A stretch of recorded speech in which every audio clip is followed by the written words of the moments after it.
la tarjeta no dice que seas galerista, dice Pablo Marx, difusor de arte. Ahora vamos a ver qué es eso de difusor de arte, pero me interesa saber cómo llegaste a ser difusor de arte. Bueno, ya te digo, comenzó con la iglesia evangelista, con el pastor Castro, que nos enseñaba desde... Y después estaba el pastor Arias también, que nos enseñaba desde jugar al ajedrez hasta... había una escuela de teatro, donde siempre que había una fiesta, como la Semana Santa o como Navidad, siempre nosotros hacíamos pequeñas obritas, que lógicamente ellos nos dirigían. Jorge Rosso, que fue luego director del Crandon, otro persona que con nosotros, él y su señora... Pero hablando en términos evangélicos, sabían que estaban sembrando en tierra fértil, ¿no? Mirá, yo creo que estaban cumpliendo con su misión, y lo hacían tan bien que lograban llegar a nosotros, ¿no? Realmente, porque eran de una humildad y de una... se daban plenamente, nos invitaban a su casa. No es cuestión de que venían... No, iban y nos invitaban después a su hogar para que fuéramos a tomar el té o para que fuéramos... Nos llevaban a su casa, nos llevaban a tener un cachilo ahí y nos llevaban. O sea, siempre con el ejemplo nos enseñaban muchas cosas. Bueno, sí, y eso para mí fue muy importante, ese comienzo de teatro, de ya sensibilizarme, de ya leer lo que era un Florencio Sánchez, de ya leer todo lo que era un Horacio Quiroga, porque eso dábamos cuentos de Horacio Quiroga, cosa que yo no sabía, porque yo apenas había ido a la escuela, no había ido al liceo, quiere decir que yo no había hecho literatura. Entonces ellos nos abrieron muchísimo. Como también nos abrió muchísimo el después haber empezado en el teatro en el circular, porque ahí sí había una profesora de literatura que nos obligaba ya a leer a los griegos, ya era otro nivel y había que leer y había que estudiar. Y eso nos iba enriqueciendo espiritualmente e intelectualmente. Ahora, tú tuviste un comienzo rutilante en las tablas, porque llegaste como estudiante y al poco tiempo estabas haciendo Chejo. Sí, y con Grosso, ¿no? Que era el director, Omar Grasso. Gracias. Omar Grasso, que era el director, que falleció, argentino. Y bueno, y justo estaban, cuando yo entramos en la escuela, comenzaba el ciclo, se estaba ensayando casualmente Jardín de los Cerezos, donde estaban Nelly Goitiño, Roberto Fontaina, Los Reinos. Era increíble el elenco, porque eran todos estrellas, y hacían falta, lógicamente, Mujic.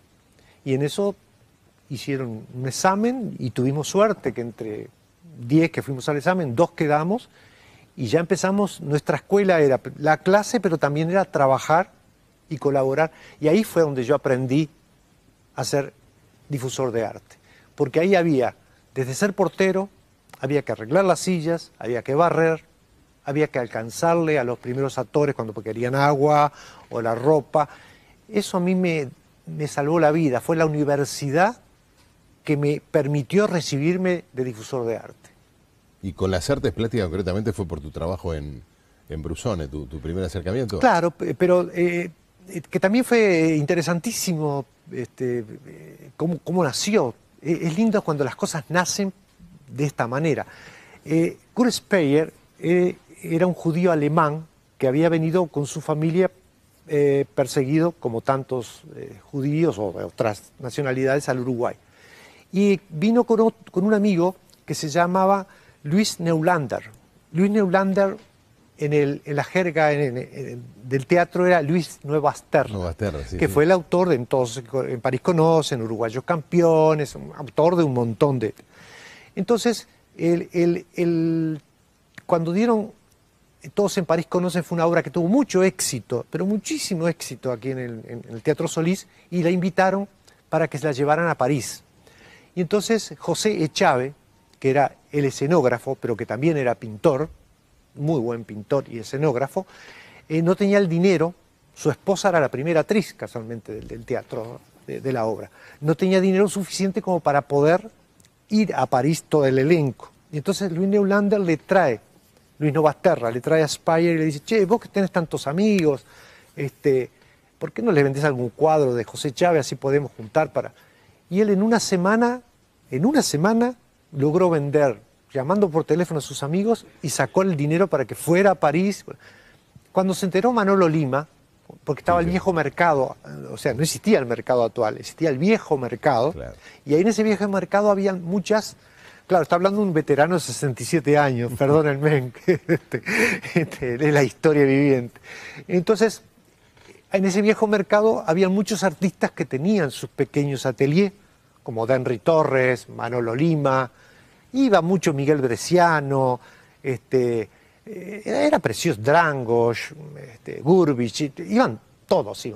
Entonces, cuando se enteraron, Glauco Capozoli, que también estuvo vinculado al teatro, se enteraron de todo esto, les empezaron a llevar a Speyer, a Brusón y Lapicera Fuente cuadros para que les vendiera. Y como la Lapicera Fuente en esos momentos estaba en decadencia, porque un judío alemán, Byron, vino a la Argentina e inventó la famosa virome. La virome era toda de metal,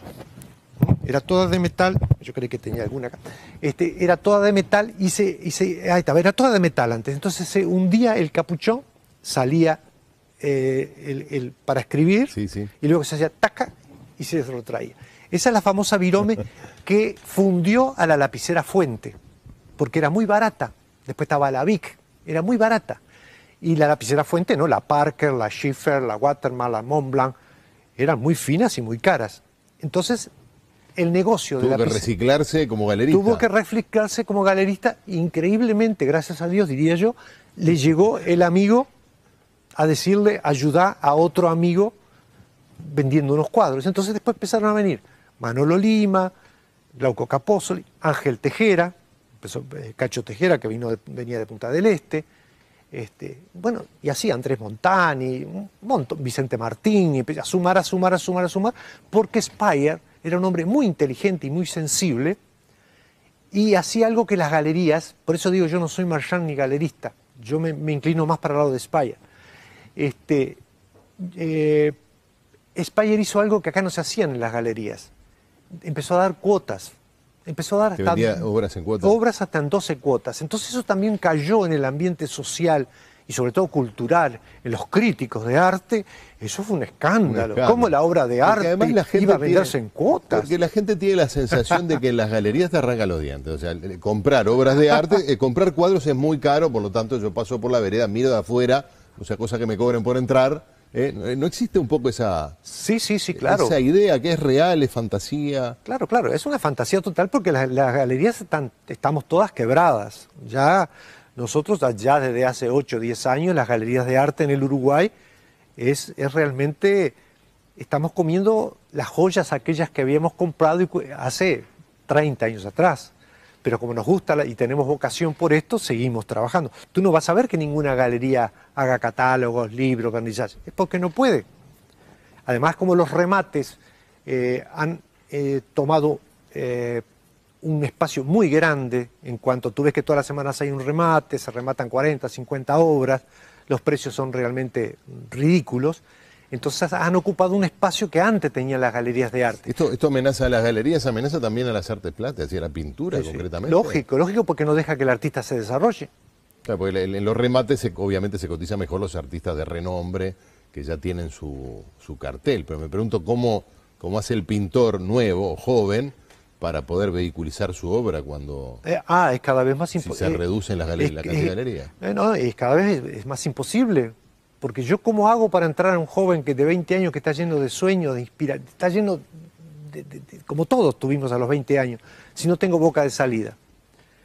Entonces, además, él se frustra porque si lo mandan a un remate le van a dar 200 pesos. Entonces, no permite que se desarrolle la persona y ahí entran las frustraciones, que ese es el peor peligro que puede correr la cultura de una sociedad.